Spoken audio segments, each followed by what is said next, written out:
De volta com o programa Classe Imóveis. Olha, a volta das atividades econômicas já começou.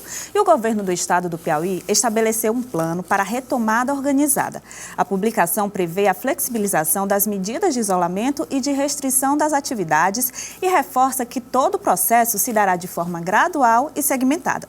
Vamos conversar agora com Liege Moura, superintendente de Estudos Econômicos e Sociais, e também com Carlos Alberto Porto Júnior, advogado especialista em gestão condominial, para entender mais sobre o processo de reabertura e como ele afeta a vida nos condomínios. Bom dia. Bom dia. Bom, doutora Liege, esse processo foi organizado levando em consideração quais critérios? Bem, os critérios econômicos, mas também epidemiológicos, né? Então, todo o estudo que foi organizado pela Secretaria de Planejamento, na superintendência que nós respondemos por ela, foi pensando nas condições que são favoráveis para que a gente possa realmente trabalhar essa retomada com os cuidados necessários que o tempo requer, né? Então, o próprio Piauí é o resultado desse planejamento, onde nós organizamos primeiramente um estudo sobre as atividades econômicas, como que elas iriam qual a dinâmica que essas atividades estabelecem, essa dinâmica que elas mantêm quando a gente pensa na retomada, não é?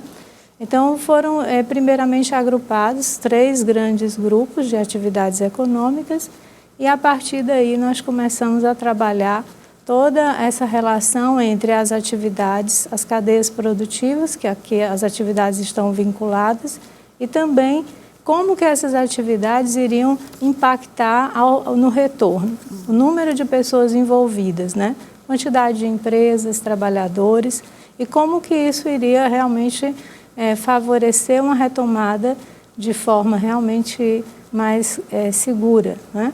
Bom, doutor Porto, como que esse cronograma estabelecido pelo governo, ele afeta a vida nos condomínios? Já é possível dizer quais áreas podem ou não ser abertas? Bom dia. Ainda não podemos dizer quais áreas podem ser abertas ou devem ser abertas, ou se devem permanecer fechadas. O que nós sugerimos é que os representantes, os gestores condominiais, ou seja, o síndico, veja com os seus condôminos e colha essa demanda. Pode fazer isso através de enquete. Se a enquete for favorável, aí sim ele vai fazer um estudo de quais áreas podem ser liberadas e quais não podem ser liberadas. A orientação, caso isso ocorra e for fazer a abertura de algumas áreas, seria as áreas abertas, com circulação de ar natural e de luz natural. As medidas higiênico-sanitárias que já haviam sido estabelecidas e tomadas nos condomínios, elas devem então continuar, como o uso do tapete sanitizante, a disposição de água e sabão para que as pessoas possam fazer a limpeza e também do álcool em gel. Tudo isso deve ser mantido. Sim, deve ser mantido. Isso faz parte da orientação da CESAP e, seguindo a orientação, é o que vai viabilizar poder ou não fazer a reabertura e fazer isso de forma responsável. O governo do estado estabeleceu até uma multa, inclusive, para quem não fizer o uso de máscaras. Isso também nos condomínios se aplica, né, doutor? Sim. Essa pergunta ela é recorrente. Eu posso receber uma multa estando na área comum do condomínio, já que não é uma área pública, já que não é uma área de ingerência do Estado e é uma área privativa minha. Eu vejo sim a possibilidade do Estado lhe aplicar a multa em relação a isso. O síndico não vai poder advertir e multar aquele condômino se não tiver um regramento próprio, pois aquele regramento ele é estadual. Ele não se aplica ao condomínio. Para que o condomínio possa sofrer qualquer sanção, precisa ter uma norma interna previamente ao ato infracional. Bom, falando ainda do processo de reabertura, eventos com aglomeração, como por exemplo shows, espetáculos, cinemas, a previsão é de que eles voltem a acontecer em setembro, no mês de setembro. Mas essa data, ela pode ser antecipada ou ainda adiada? O acompanhamento ele é feito semanal, né? E a cada 14 dias também é feita uma avaliação mais cuidadosa, exatamente para você estar pensando no que foi estabelecido, né? Doutor Porto, nesse sentido de reabertura, retomada de atividades que geram aglomeração, as assembleias presenciais nos condomínios, como é que ficam? As assembleias presenciais, elas não estão sendo aconselhadas. Na verdade, existe uma lei que foi aprovada recente, Sim. em junho, que ela prevê a possibilidade do condomínio realizar a assembleia virtual. E algo que ocorre sempre no condomínio, em assembleia, é a assembleia ordinária, que ela é anual, que é para o síndico prestar conta, para o síndico levar a proposta orçamentária do ano seguinte e, eventualmente, sua reeleição, caso seja de 1 ano e não de 2 anos.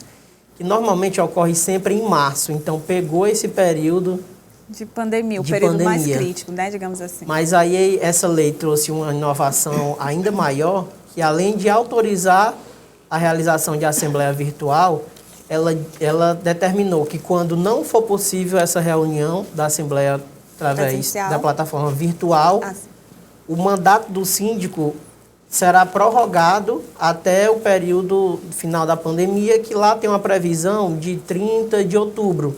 Mas que nada impede de se prorrogar ainda mais caso não tenha finalizado lá.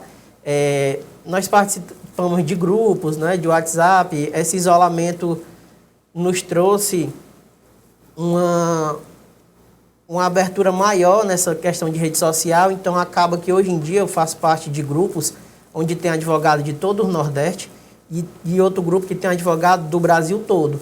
A gente vê casos e exemplos de local que a abertura está mais facilitada, a reabertura, que já se foi aprovado a construção civil plena, então incorporadoras convocando para a Assembleia presencial, onde fariam a entrega de 400 unidades. E aí o advogado colega nosso foi convocado pela administradora que estava se candidatando, foi para acompanhar a administradora, fez lá o vídeo, foto e nos enviou. E relatou a experiência totalmente desagradável, desconfortável. Aquilo ali, se não for criminoso, é no mínimo um ato de extrema irresponsabilidade. Inicialmente colocaram lá o distanciamento de 1 metro para cada pessoa, demarcaram e colocaram cadeiras. As cadeiras não foram suficientes, começaram a não respeitar. Qualquer um queria falar, o microfone tinha 2 microfones, mas para toda e qualquer pessoa que quisesse falar. Então não foi uma experiência boa que o colega nos repassou. Isso eu estou trazendo um caso específico, sim, mas vários outros trouxeram isso também. Então, ainda que seja uma assembleia de incorporação para entregar o condomínio, que isso seja feito de forma virtual. Ora, a incorporadora tem os dados de todos os vendedores, de todos os compradores, os adquirentes das unidades imobiliárias, que naquele ato estão se tornando condôminos. Então, que faça isso de forma virtual. Não tem nenhum problema fazer a incorporação imobiliária de forma virtual. Realizar a assembleia presencial é totalmente desaconselhado nesse momento. No mínimo perigoso, né? Olha, eu queria agradecer muito a doutora Liege Moura, ao doutor Porto Júnior. Acho que a gente ajudou, né, as pessoas a entenderem um pouco mais sobre esse processo de reabertura e como ele afeta a vida nos condomínios. Muito obrigada. Por nada. Nós que agradecemos, estamos à disposição, não é muito importante esse momento de socialização para que todos realmente possam estar retomando as atividades com maior tranquilidade e sabendo que para tudo tem um regramento, né? Esse momento nós precisamos aprender, né, a conviver, inclusive com o uso de máscaras, né? Obrigada. Gostaria de agradecer e dar um recado para o síndico, para o gestor que pretende fazer a abertura de suas áreas comuns. Caso você faça o estudo, faça essa enquete e veja que os condôminos, a maioria dos condôminos estão querendo essa liberação, faça primeiro um raio-x do seu condomínio, veja o que pode ser reaberto, o que não pode ser reaberto, faça uma norma de utilização, que pode ser chamado de um protocolo de reabertura ou o nome que bem entender. E leve esse regramento para a Assembleia. Faça isso de forma de forma correta. Não faça de qualquer forma e coloque nesses regramentos como se dará a limpeza. Caso o condômino não opte por fazer a limpeza antes e depois do uso de cada local, você vai precisar que o seu zelador ou um novo zelador faça essa limpeza. Então, coloque tudo isso no papel, leve para os condôminos se eles estão dispostos da contratação de mais um prestador de serviço ou de fazer as suas próprias limpezas, sempre obedecendo o pacto que foi feito com a CESAP, que se transformou em orientações. Repito, vou disponibilizar aqui, peço que seja disponibilizado o link, para que todos possam ter acesso e vejam isso. Porque, na verdade, doutor, eu até senti uma falta de uma ampla divulgação isso. Foi até publicado no site, mas possivelmente não são todos os síndicos, todos os condôminos que têm conhecimento de que existe essa orientação de limpeza, de boa convivência. Lá é tão completo que lá fala de como tratar cada funcionário, ainda que não esteja diagnosticado, de como tratar o delivery, de como deve ser feita essa recepção. Então, é um documento que precisa de uma maior divulgação.